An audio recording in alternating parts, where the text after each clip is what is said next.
Sihrlar makoni kinosini hammaning ko'rgansizlar. Unda asli o'zi Alijondon degan bir ismli yigit, haqiqiy Po'lat Alandarni eski nomi bilsalaring.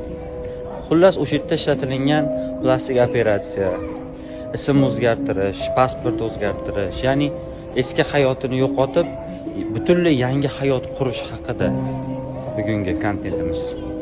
Yaponiyada shunday xizmat mavjud va u ancha yillardan buyon katta pul evaziga qilib kelinadi. Bu kompaniyaning nomi Yonigeya kechqurun kelishadi, siz olib ketishadi, shu bilan bir kundayoq g'oyib bo'lasiz. Xo'p, bu narsa kimga kerak deb o'ylarsiz? Bu narsa katta qarzga kirib qolganlar, xo'p, qanaqadir oilaviy nizo chiqib, oilasidan ko'ngli sovib, yangi hayot istab qolganlar va boshqa jiddiy muammolarga duch kelgan odamlarga ko'p foyda beradi va ular bu xizmatlardan ko'p foydalanishadi. Ularga yangi shaxs guvohnomasi, plastik operatsiya va yangi shahardan joy beriladi.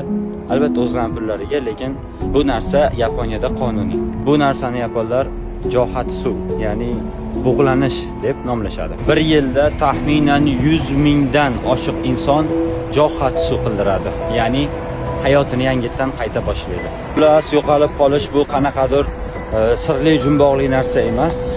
Bu biznes.